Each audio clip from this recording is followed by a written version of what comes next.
राजस्थान के बनियावास गांव में रहती थी भगवानी देवी। गांव की कड़क, तेज और किसी के सामने कुछ भी बोलने से न डरने वाली औरत। पूरा गांव उनसे कांपता था। उनका बेटा कमलेश बड़ा सीधा साधा था। कमलेश की शादी सीमा से हुई, सुंदर, पढ़ी लिखी, Our journey लेकिन अपनी together has इज्जत के just लिए begun, बोलने से Kamlesh. पीछे We न will build हटने a वाली life filled लड़की। with गांव understanding वालों and ने mutual सोचा, respect. अब इस घर में रोज आतिशबाजी होगी, और हुआ भी। पहला विस्फोट। मेहंदी की रात, शादी की पहली रात ही सीमा ने गलती से घूंघट ठीक से नहीं किया। भगवानी देवी पूरे घर में चिल्ला पड़ी, बहू, ये हमारे घर की मर्यादा है, फैशन शो नहीं। सीमा सहम कर बोली, माँ जी, हवा से हट गया होगा। मैंने जानबूझकर। भगवानी देवी ने बीच में ही काट दिया। बहुओं की एक ही गलती काफ़ी होती है उनकी औकात दिखाने के लिए। सीमा चुप हो गई, पर भीतर आग जल चुकी थी। दूसरा विस्फोट। ताला और चाबी। एक सुबह सीमा खेत में कमलेश को पानी देने चली गई। वापस आई तो घर का दरवाज़ा अंदर से बंद।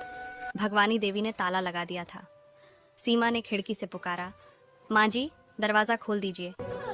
भगवानी देवी तिलमिलाकर बोली, हमारे घर की बहू पराये मर्दों के सामने क्यों गई? खेत में जाने की इजाज़त नहीं थी। सीमा गुस्से से फट पड़ी, वो मेरा पति है, पराया नहीं। गांव के लोग तमाशा देखने लग गए। तीसरा विस्फोट। चोरी का इल्जाम। एक दिन भगवानी देवी ने पूरे गांव में ऐलान कर दिया, मेरे गहने बहू ने चुरा लिए। गांव में टहलका मच गया। सीमा रो रो कर कहने लगी, मां जी, मैंने कुछ नहीं किया। पर भगवानी देवी बोली, मेरी अलमारी का ताला टूटा है और कमरे में तू ही थी। सीमा टूट गई। कमलेश भी कुछ न बोला, माँ के डर से।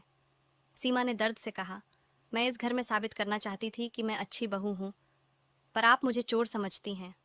चौथा विस्फोट। बड़े राज का खुलासा। गांव की एक बुजुर्ग फूली काकी ने सच देखा था।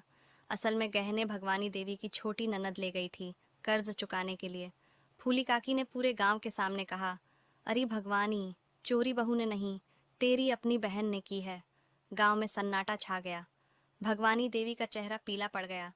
सीमा ने पहली बार जोर से कहा, माँ जी, आप चाहती तो मुझसे पूछ लेती, आपने मुझे चोर बना दिया। भगवानी देवी का घमंड चकनाचूर हो गया। क्लाइमेक्स।